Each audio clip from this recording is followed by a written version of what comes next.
Praise the lord. ప్రభు అయిన యేసుక్రీస్తు నామములో మీ అందరికీ ఈ కార్యక్రమాలు వీక్షిస్తున్న మీకు మీ కుటుంబాలకును మా పరమ యెరూషలేం మినిస్ట్రీస్ ద్వారా హృదయపూర్వకమైన వందనాలు తెలియజేస్తున్నాం. దేవుని పరిశుద్ధ గ్రంథములో నుంచి యెషయా గ్రంథము 44వ అధ్యాయము 22వ వచనాన్ని చదువుతున్నాం. మంచు విడిచిపోయినట్లు నేను నీ అతిక్రమములను మరి తొలగిపోవునట్లుగా నీ పాపములను తుడిచివేసి ఉన్నాను. నేను నిన్ను విమోచించుచున్నాను. ఈ వాక్యములో దేవుని యందు విశ్వాసము కలిగినటువంటి ఆయన ప్రజలతో వాక్యం చెప్తున్న మాట, నేను నిన్ను విమోచించి ఉన్నాను. దేవుడు విమోచించబడుతున్నటువంటి విషయంలో విమోచన అంటే విడుదల. ఈ విడుదల దేని విషయంలో అనేది మనం గమనించినట్లయితే, మనుషుల యొక్క అతిక్రమ క్రియల నుండి తమ పాపముల నుండి తుడిచివేసి ఉన్నానని, వారిని నేను విమోచించి ఉన్నానని ఇక్కడ ఆయన ప్రజలైనటువంటి వారితో చెప్తూ ఈరోజు మనతో వాక్యము విశ్వసించుచున్న ప్రతి ఒక్కరితో చెప్తున్న మాట, నేను విమోచించుచున్నాను, నేను విమోచించి ఉన్నానని చెప్తున్నాను. ఎవరు విమోచించబడతారు? ఎవరు మరి దేవుని యందు విమోచనగా నిలిచిన వారై ఉన్నట్లయితే, వాక్యం చెప్తున్న మాటలో పేతురు రాసినటువంటి పత్రికలో, మొదటి పేతురు రాసిన పత్రికలో 1వ అధ్యాయము 18వ వచనములో మరి మనం చూస్తాం వాక్యం, పితృపారపర్యమైనటువంటి మీ వ్యర్థమైన ప్రవర్తన విడిచినట్లుగా వెండి బంగారముల వంటి మరి క్షేయమైన వస్తువులను మీరు విమోచింపబడలేదు, కానీ అమూల్యమైన రక్తము చేత, అనగా నిర్దోషమైన నిష్కలంకమగు గొర్రెపిల్ల వంటి క్రీస్తు రక్తము చేత విమోచించబడితిరి. ఇదిగో ఈ వాక్యములో దైవజనుడు పేతురు చెప్తున్నారు, మరి పితృపారపర్యముగా వస్తున్న మీ వ్యర్థమైన ప్రవర్తన వలన కాదు, కానీ వెండి బంగారాల వలన కూడా కాదు, కానీ అమూల్యమైన రక్తము వలన మీరు విమోచించబడ్డారు. చూడండి, దేవుడు ప్రతి ఒక్కరిని విమోచించాలనే ఆయన చెప్తున్నారు. ఎవరు విమోచించబడతారనంటే, తమ అతిక్రమములు దేవుని యొద్ద ఒప్పుకొని తమ పాపములు దేవుని యొద్ద విడిచిపెట్టిన వారిని యేసుక్రీస్తు అను రక్తము చేత వారిని విమోచించటానికి ప్రభు ఇక్కడ వాక్యము దైవజనుల ద్వారా మాట్లాడుతున్న మాట. కాబట్టి ప్రియులరా, వాక్యం ఇక్కడ చెప్తున్న మాట ఏమై ఉన్నది అనేది మనం చూస్తే, నీవు వెండి బంగారములు క్షేయమైనటువంటి గొప్ప కలిగినటువంటి మాటలు మనం లోకములో వింటాం, అవన్నీ కూడా ఏది కూడా నిన్ను విడిపించలేదు. క్రీస్తు యేసు రక్తము చేతనే నీ విడుదల పొందేవారై విమోచించబడతారని వాక్యం చెప్తున్నమాట. కాబట్టి ఈరోజు మనము ప్రభు అయిన యేసుక్రీస్తు వద్దకు వచ్చి ఎవరైతే తమ అతిక్రమ పాప బలహీనతలు ఒప్పుకున్నారో, విడిచిపెట్టేవారై ఉన్నారో, వారిని ప్రభు విమోచించి విడుదల కలుగు చేయవాడు మన ప్రభు అయిన యేసుక్రీస్తు. చూడండి, యెషయా గ్రంథములో 51వ అధ్యాయం 11వ వచనములో, యెహోవా విమోచించుచున్నవారు సంగీత నాదాలతో సియోనుకు తిరిగి వచ్చెదరు. నిత్య సంతోషము వారి తల మీద ఉండును.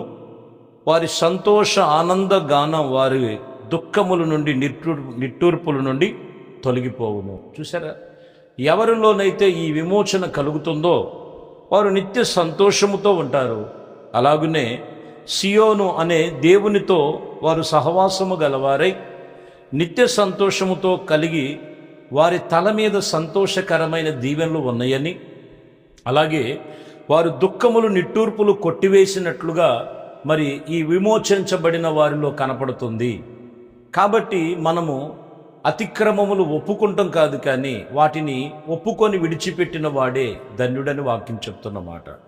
వారిలో ఈ సంతోషం ఉంటుంది. ఎవరైతే విమోచించబడి ఉన్నారో వారిలో ఈ సంతోష సునాదానాలు ఉంటాయి. లోకములో చూడండి, ఎన్నో ఉంటాయి, కానీ మనసుకు సంతోషం ఉండదు, శరీరానికి సంతోషం ఉండదు. ఎందుకంటే ఏదో ఒక బలహీనత మనిషి, అంటే ఆ మనిషి యొక్క జీవితంలో కనపడుతున్నది ఏంటంటే, ఏదో ఒక బలహీనతతో బానిసతతో వాళ్ళు కట్టబడి ఉన్నారు. వాటి నుంచి విమోచించబడాలంటే పరిశుద్ధుడైన యేసుక్రీస్తు రక్తము ద్వారా, ఆయన వాక్యము ద్వారా మనం విమోచించబడతాం. కానీ మనము ఈ లోకములో ఎంత గొప్పగా ఎన్ని విషయాలు చెప్పుకున్నా వారికి విమోచన అనేది దొరకదని వాక్యం చెప్తున్నమాట.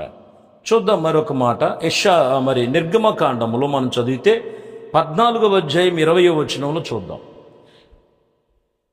అది ఐగుప్తీ సేనలకును ఇజ్రాయేలుల సేవకుల నడుమున ప్రవేశించను.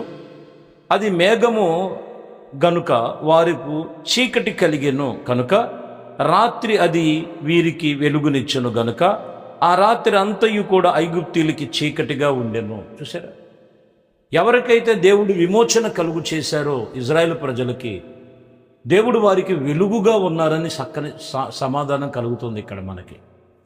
ఈరోజు మనం గమనించాలి, యేసు ప్రభువారిలో రక్షించబడి లోక సంబంధమైన వాటిలోంచి విమోచించబడిన వారు ఎప్పుడు వాళ్ళు వెలుగు సంబంధులే, వెలుగులో ఉంటారు. వారు వెలుగే వారికి దివారాత్రులు వారికి కావలై ఉన్నదని మీరు జ్ఞాపకం చేసుకోవాలి. కానీ ఐగుప్తీ సేనలకు మాత్రం చీకటి. అంటే లోకములో ఉండే మనుషుడు ఎప్పుడు కూడా ఆ లోకం విడిచిపెట్టక, లోకమైనటువంటి తలంపుల్లో ఆ విమోచన లేనటువంటి జీవితాలు ఎప్పుడు చీకటి జీవితాలే. కానీ యేసుక్రీస్తునందు విమోచించబడినటువంటి జీవితాలు వెలుగుమయమనే సత్యము మనం జ్ఞాపకం చేసుకోవాలి. ఒకటి, యేసుక్రీస్తుని నమ్మిన వారిని ఇదిగో విమోచించబడిన వారై ఉండాలి. విమోచించబడిన వారిని సంతోషముతో నింపుతానని చెప్తున్నారు. ఈ విమోచించబడిన వారికి దేవుడు ఆయన వెలుగై ఉన్నారని వాక్యం చెప్తారు. యెషయా గ్రంథములో 35వ అధ్యాయం 9వ వచనంలో చదివితే ఎక్కడ అనేది పరలోకమును గురించి చెబుతూ ఆయన దగ్గర నిలిచినటువంటి అనుభవాల గురించి మాట్లాడుతూ, ప్రవచన గ్రంథములో అక్కడ సింహం ఉన్నది, ఇదిగో క్రూర జంతువులు దాని యొక్క అవి ఒకదానికొకటి కనబడుతూ ఉన్నాయి. అంతేకాదు విమోచించబడిన వారు అక్కడ నడుచుదురు, యెహోవా విమోచించబడిన వారిని పాటలు పాడుతూ తిరుగుతూ సియోనుకు వచ్చెదరని తిరిగి వాక్యం చెప్తున్నమాట. అక్కడ రాయబడిన మాట సింహము గొర్రెపిల్ల అక్కడే ఉంది. అర్థమైందండి. విమోచించబడిన వారు అక్కడ గాన ప్రతిగానాలు చేస్తున్నారు. తిరిగి వారు యెహోవా చేత విమోచించబడిన వారు అక్కడ నడుచుచూ యెహోవా యందు విమోచన పొందుకొని పాటలు పాడుతూ ప్రభునామాన్ని తిరిగి సియోనికి వచ్చినట్లుగా అక్కడ మనం చూస్తాం. కాబట్టి ప్రియమైన దేవుని బిడ్డలారా, విమోచించబడాలి. మనిషి యొక్క జీవితంలో ఈరోజు మనం చూస్తే నానా విధమైనటువంటి ఏదో ఒక కట్టబడినటువంటి కట్లు, దాచబడినటువంటి కొన్ని అతిక్రమములు దాచబడి వారిలో విమోచన లేదు. విమోచన అనేటువంటి ఆ స్థితి లేదు. అందుకని వాక్యం చెప్తున్న మాట, వారి యొక్క అతిక్రమములను వారిని అనేకమైనటువంటి అపవిత్రమైనటువంటి మార్గాలుగా అనేకమైన దోషములు మనిషి జీవితంలో పొంచి ఉన్నాయని. అందుకనే యేసు ప్రభు వారి యొక్క వాక్యం చెప్తున్న మాట, ప్రభు ఆయన ఎద్దుకు పిలుచుకున్న ప్రతి ఒక్కరిని ఆయన రక్తము చేత విమోచించబడాలి. అతిక్రమములు, పాపములు, వాటిలో ఉన్నటువంటి శాపములు బహుఘోరమైనవని వాక్యం చెప్తున్నమాట. కీర్తన గ్రంథంలో 73వ కీర్తన 22వ వచనంలో ఇక్కడ రాయబడినటువంటి కొన్ని విషయాలు మనం చూస్తే, నేను తెలివి లేని పశుప్రాయుడనైతిని, నీ సన్నిధి మృగము వంటి వాడనైతిని అని అతను బాధపడుతున్నాడు. ఈయనెవరనంటే ఆసాబు కీర్తనలో రాయబడిన మాటలు. ఎందుకంటే భక్తిహీనులు చూసాడు ఈయన. భక్తిహీనులు చూసి వాళ్ళ వైభవాలను చూసి అనుకున్నాడు మొదట ప్రారంభంలో, వారు ఎంతో వైభవంగా ఉన్నారు, నేనైతే ఇక్కడ ఎంతో బాధగా దుఃఖముగా ఉన్నానని ఇతను అనుకున్నాడు. కానీ దేవుడు అతని కనులు తెరిపించి ఇతను నుంచున్న చోటేదో, భక్తిహీనులు నుంచున్న చోటేదో వారికి కనపడినప్పుడు విమోచించబడినటువంటి ఈయన ఈ 73:22లోకి వచ్చేళ్ళకే, అయ్యా నేను నీ సన్నిధిలో పశుప్రాయుడిలాగా నేను ప్రవర్తించాను. ఎందుకంటే నీవు నన్ను ఉంచవలసిన చోటునే ఉంచావు, ఇదిగో నన్ను నియమించబడినటువంటి చోటునే నియమించావని, నువ్వు విమోచించబడిన గొప్ప దేవుడు అని చెప్తున్నటువంటి మాట. కాబట్టి ఈరోజు చాలామందికి లోక సంబంధముతో దేవునితో పోల్చుకుంటున్నారు. అర్థమైందండి. ఇప్పుడు కాకపోతే ఇంకెప్పుడు సంపాదన విషయంలోనో, లేకపోతే అతిక్రమముల విషయంలోనో, పాపముల విషయంలోనో వారు తమ జీవితములు ఇంకా ఏదో ఉందనుకుంటున్నారు. నువ్వు వాటిని అన్నిటిని విడిచిపెట్టి యేసుక్రీస్తునందు విమోచించబడి యేసుక్రీస్తు రక్తము చేత కడగబడి పరిశుద్ధమైన జీవితాన్ని నువ్వు జీవించడానికి అలవర్చుకో. వాక్యం చెప్తున్న మాట, అక్కడ సంతోషం ఉంటుంది, అక్కడ క్షేమం ఉంటుంది, అక్కడ వెలుగు ఉంది, అక్కడ నీకు దీర్ఘశాంతం ఉంది. కాబట్టి ఇది నీకు కావాలి అనేది ప్రతి విషయంలో ప్రభు నిన్ను వాక్యము చేత హెచ్చరిక చేస్తూ నీవు నీ కుటుంబము అన్ని విషయములో లోక సంబంధమైన, శరీర సంబంధమైన, పాప సంబంధమైన వాటి నుంచి విమోచించబడి పరిశుద్ధుడైన యేసుక్రీస్తు రక్తము చేత మీరు మీ కుటుంబాలు ఆయన రక్తములో మీరు పరిశుద్ధపరచబడి విమోచించబడుదురుగాక. ప్రార్థన. మహాపరిశుద్ధుడా, ప్రేమ కలిగిన తండ్రి, దయగలిగిన మా ప్రభువా, నీ శ్రేష్టమైన అతి పరిశుద్ధ నామమును బట్టి మీకు వందనాలు, స్తోత్రాలు.